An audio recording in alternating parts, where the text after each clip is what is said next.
Internet, and welcome to this first in a double video talking about the Battle of Pavia and the Italian wars of the early 16th century. Now, originally this was just to be a video about the Battle of Pavia, because as you know I like making battle videos, and the Battle of Pavia is actually really interesting and relevant. Unfortunately, I realized I couldn't just talk about the Battle of Pavia, because if anyone has watched my videos, you know if there's one thing I cannot do is to shut up in a timely fashion. And I realized that I also wanted to at least say a little bit about the sort of greater circumstances of the Battle of Pavia, which, by the way, took place in 1525, and which is not actually the subject of this particular video. Rather, this is about the Italian wars as such, more specifically the particular bit of the Great Italian Wars that took place from 1521 to 1526. Why this particular war? Well, because the Battle of Pavia was part of this war, that makes sense, but also because this was the first part of the Italian Wars that was fought between Charles V of Spain and the Holy Roman Empire and Francis I of France. I will, as soon as the video actually starts, get into more specifically why those two are the interesting parties. But, yeah, the Italian Wars specifically, 1521 to 1526. Enjoy! So, what was the Italian Wars? Well, most people don't seem to know about them, so let's do a very quick little rundown here. Or rather, most people seem to know somewhat about them, but they don't know what they actually are. The Italian Wars was a series of wars from, say, the late 15th century all the way up to just after the middle of the 16th century, basically from around 1498 to about 1560. They were a series of wars, funnily enough, in Italy and over Italy, about who was to control the Italian peninsula. In the last few centuries up until this point, Italy had mostly broken away from being part of either the Holy Roman Empire or the other sort of governments, outside governments that had controlled them, and founded the famous republics of Florence, Venice, Genoa, the Duchy of Milan. The Papal States were, of course, there. You can see on the map Siena, and, of course, the Kingdom of the Two Sicilies. At this point, however, only the Kingdom of one Sicily, as it was the Kingdom of Naples, and a separate Kingdom of Sicily. Now, all these were getting to be very rich. They were also getting to be not all that entirely powerful.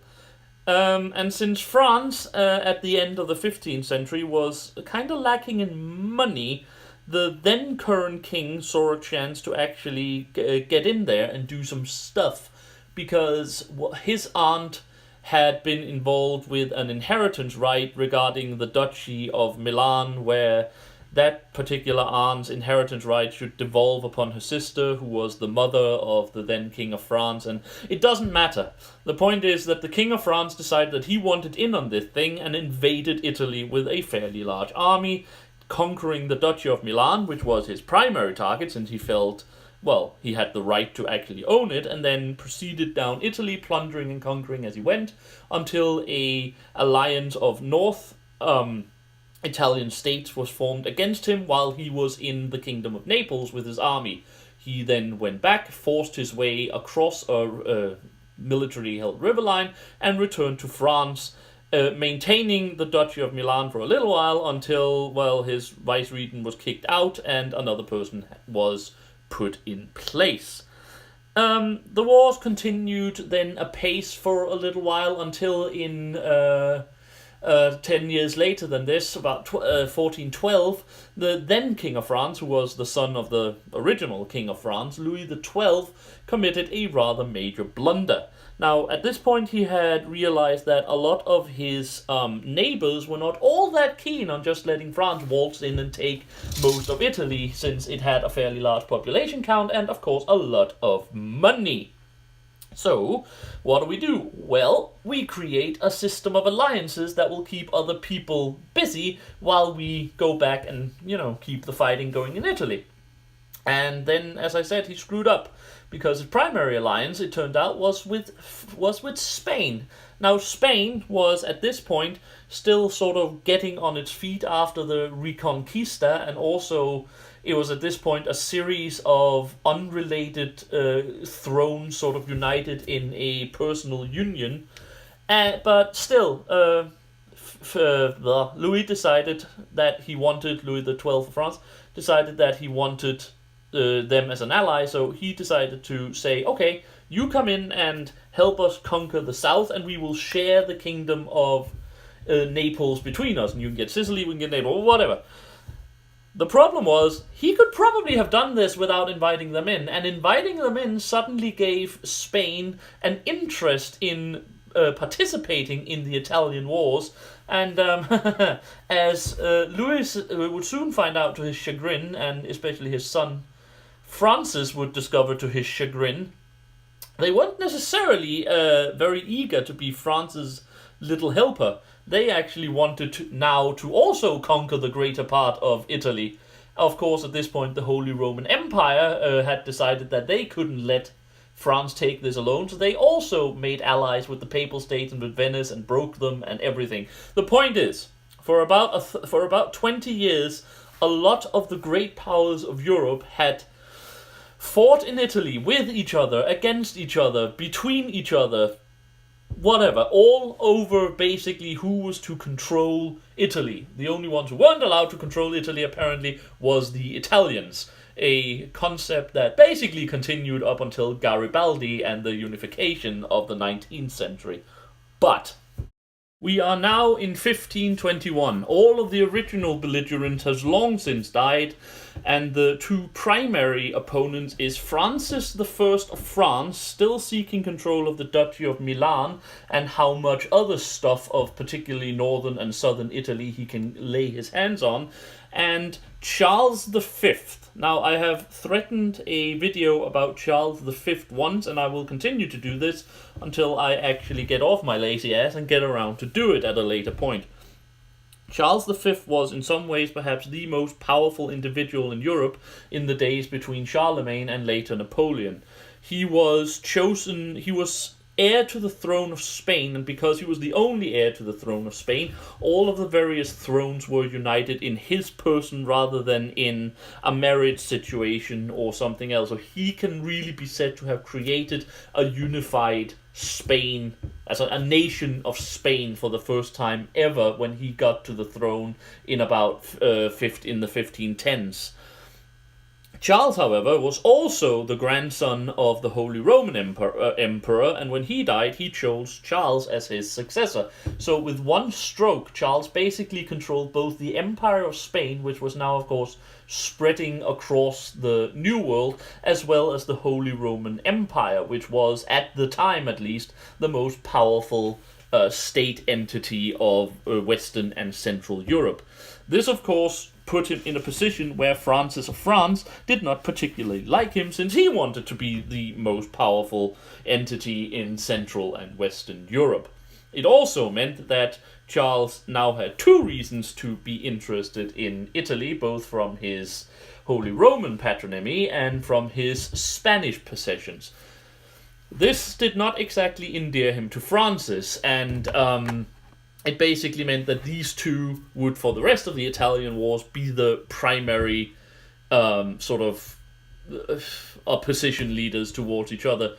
The war did start out well for Charles, though, as we will go over in this particular case. So, how did this particular war start? Well, it all started with basically figuring out who was going to be Archbishop of Mainz. Theoretically, it had actually already started with who was going to be Holy Roman Emperor, because, as I said, Francis I was King of France, and he felt he had a claim to the throne as King of the Germans and Holy Roman Emperor, so he tried to get that, but as I mentioned before, Charles was elected, so those two didn't get along very well. On the other hand, they were supposed to be friends and allies, so for the first little while, things didn't happen much, but like I said, then there was a great discussion about who was to be Archbishop of Mainz, which was then, then on the sort of border between France and the Holy Roman Empire. Francis wanted one candidate, Charles wanted another. Now, Charles was supported by the Pope, and was also making overtures to England, who of course was always up for another round of squabbles with France, because that's basically what they do.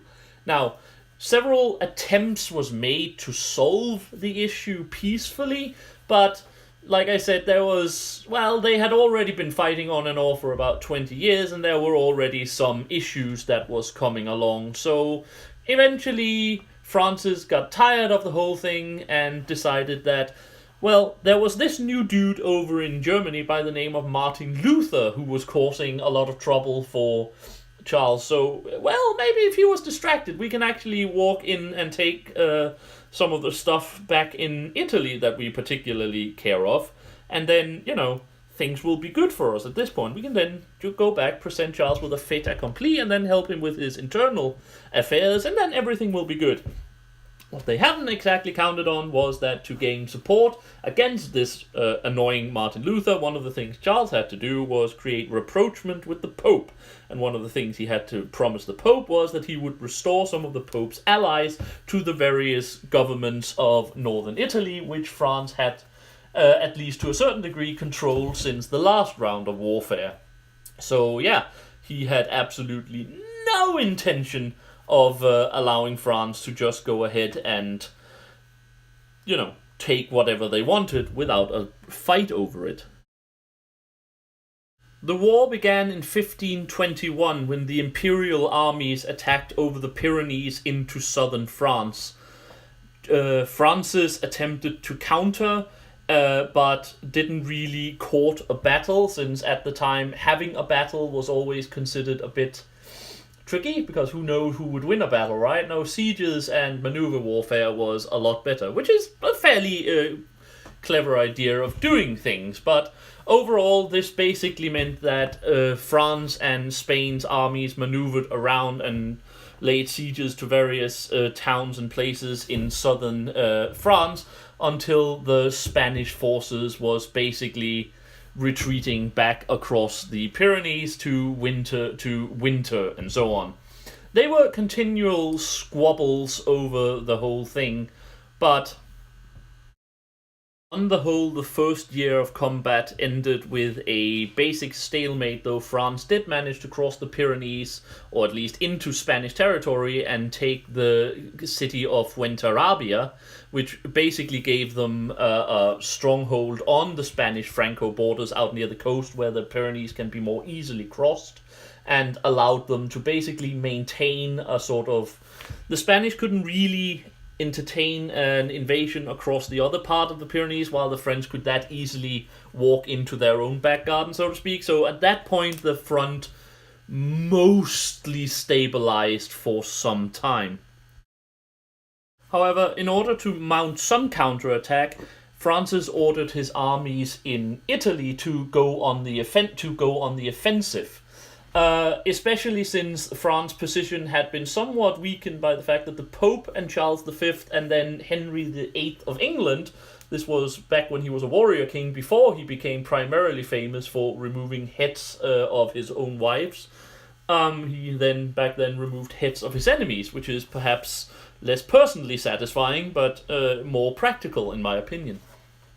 Anyway, they had formed an alliance against France and sent a rather large army from the Papal territories, uniting with some imperial troops from central Germany, into Lombardy, where the French was now meeting them. This went bad for the French, because they had to rely for part of their own forces on some Swiss mercenaries. Unfortunately, they couldn't really afford to pay them, so they had to win a battle to pay them with the gathered loot. So they had to force a battle against the papal forces under a certain General Colonna. This battle went very badly because the Swiss, eager to be paid, rushed forward and masked the French artillery, which was basically the only advantage the French had. So a bunch of people with pikes ran into a masked arquebus formation and was badly destroyed, leading to the French eventually having to send their mercenary troops back to Switzerland without having been paid, which did not exactly endear them to France, but also having to pull out of northern Italy entirely.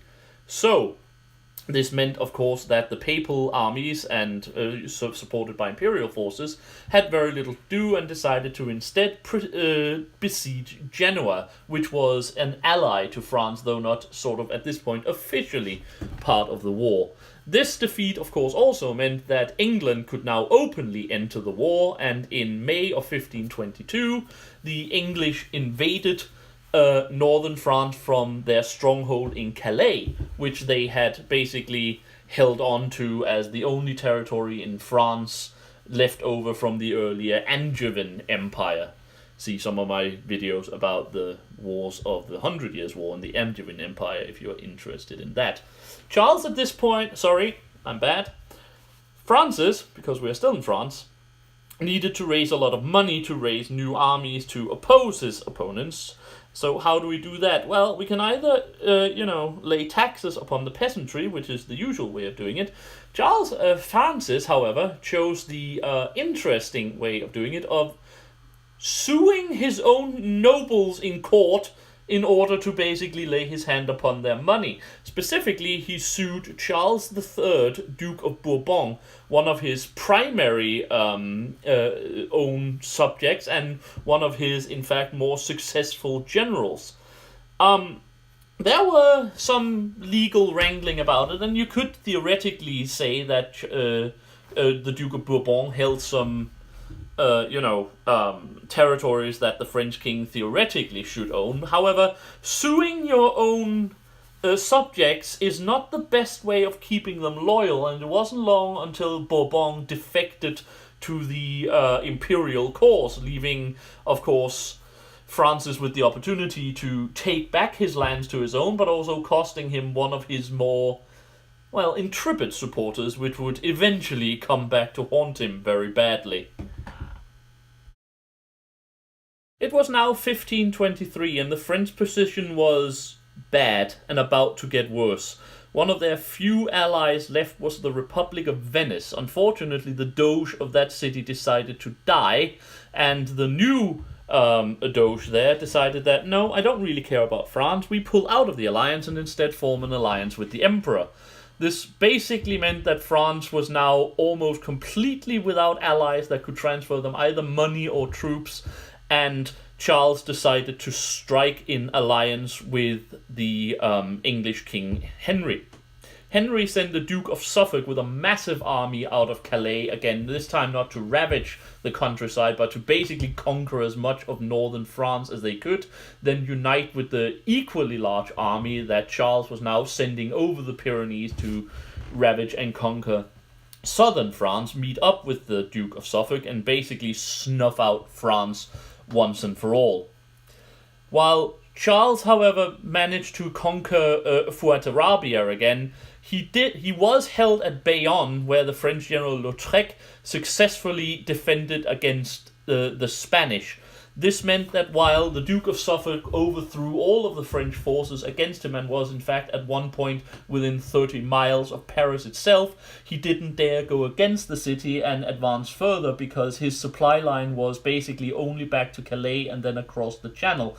The whole plan was for him to unite with Charles, who had a much easier way of supplying the various military forces from the Empire and Spain. Since that could no longer happen, Suffolk eventually settled for retreating back to Calais, and Charles had to basically also again retreat to the Pyrenees line when he couldn't take Bayonne. Of course, this meant that having now control of the border, he could invade France whenever he basically wanted to, and France realized that at this point they had to move the war out of their own territories if they were going to have any hope of winning it.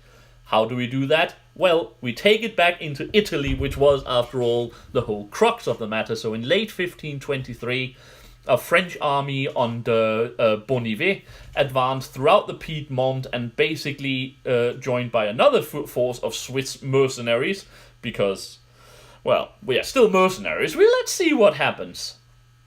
And faced another war with General Colonia. Now, Colonia had only about half the men that the French army had, and so had to retreat in front of it to Milan.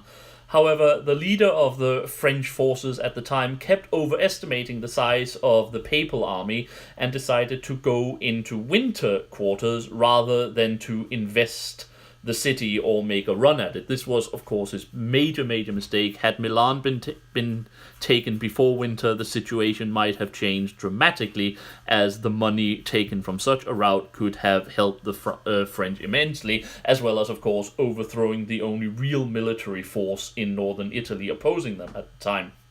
However, he went into winter quarters, which gave the Empire time to send reinforcement. In fact, almost 15,000 men, bringing them up to far outnumbering the France, and at the same time, sadly for Cologne, but luckily for the anti-French alliance, Cologne went off and died.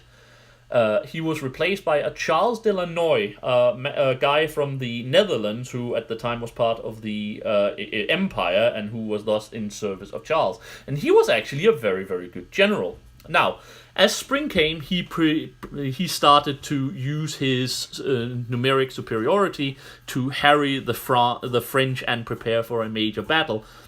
It was at this point that the Swiss, remembering what has happened last time, basically decided to leave France and go back home, at which point the French commander had no choice but to begin his withdrawal toward France. They did manage to fight one battle at the Sesia, where the French was strongly defeated, but managed to retreat in somewhat good order by having a strong rearguard put up a valiant fight, even though it cost the life of a certain Bayard, who was probably the most famous French soldier at the time. Once again, the Battle of the Sesia demonstrated what the power of a massed formation of arquebuses could do against troops that didn't actually have, guns. Anyway, the French armies had once more been forced out of Italy, returned to France, and this time Lannoy followed right after them, invading Provence, and in fact making a siege of Aix-en-Provence and Marseille. This was the point where Francis finally decided to take the field himself, gathering up all the forces he had available and trusting that Suffolk was not strong enough to actually invade out of Calais again, or that the imperial forces in the Netherlands would not invade northern France against his security forces. He himself arrived in southern France with all the forces he could and forced the papal imperial forces to retreat back into northern Italy to avoid being crushed. So, we are now in mid-October of 1524. Francis himself has crossed the Alps and is advancing on Milan at the head of an army numbering more than 40,000. At this time, that was a rather major force, and how Francis was able to pay for it was actually a rather big shock for everyone available. But it seemed like he had basically decided it was better to actually win the war and bankrupt France and then get the money back from the peace treatment than, actually paying the troops in advance. So, no force in northern Italy could oppose him at this point. De Lannoy, who had about some 60,000 men, had to abandon Milan and retreat onto Lodi. However, he left a rather sizable garrison at Pavia. And this was when Francis made what could, to a certain degree, be described as a mistake. His commanders basically wanted him to follow Lannoy, force a battle, smash the imperial forces, and be unopposed in northern Italy. But Francis instead decided to go and drive the imperial forces out of the garrison city, at Pavia, as we mentioned. As you can imagine, this eventually led to a battle, since that will be the concept of my next video. But anyway, he laid siege to Pavia and tried to rush the city and take it in a storm. However, his forces were beaten back with fairly heavy losses, and since a heavy rain started, it was decided that instead it was decided that the French was going to starve out the defenders there. Now, several attempts by the Empire to relieve the siege of Pavia was made, amongst other things like a landing at Genoa of Spanish troops, but a French fleet arriving there basically meant that troops from the siege of Pavia could go over there, crush that Spanish force in a vice, and force them to retreat. Also, France sent out envoys to the Pope, trying to lure him away from the alliance with the Emperor, which was actually partially successful. A secret treaty was made that the Pope was no longer going to militarily oppose the French, as long as the French would help him reconquer the Kingdom of Naples. To do that, of course, Pavia would have to be taken first, so the forces could move further down south into central Italy. To do that, the France sent some of their mercenaries under the command of one of the Medici leaders and his mercenary Black Band forces out to secure a rather large convoy of gunpowder and shot that has been collected, and he did manage to return with that to the French camp up near Pavia. Unfortunately, soon after, Medici became injured and withdrew his black bands to recuperate at Piacenza. This weakened the French quite a bit. It also weakened them, of course, that once again the Empire realized that a lot of the French power was based on Swiss mercenaries, so they sent, other mercenary forces into the Swiss cantons to ravage and plunder them, forces Francis's Swiss to return to deal with the, to protect their own countries. Over the next few months, there was skirmishings all around the Pavia area as the Empire gathered up their forces to preparing to once again fight the France. And in the early mornings of February 24th, 1525, the battle was on. And this is, of course, where I will stop, because, as I've said, this is a double video, and the whole thing is about the Battle of Pavia, so I'm absolutely not going to tell you how it went. All I'm going to say is that this was the battle that decided the whole course of this war, and to a certain degree even left Europe in the state that it would be until the Peace of Westphalia, almost 120 years later. So yeah, you got to watch the next video. Bye!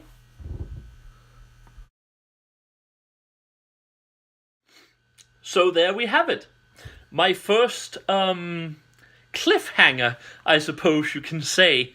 Now, of course, I'm cheating a bit, because everyone who wants to can basically just look up the Battle of Pavia and realize what happened. However, as I said, this video is already almost 27, 6, 8 minutes long, and I don't want to go too terribly out there.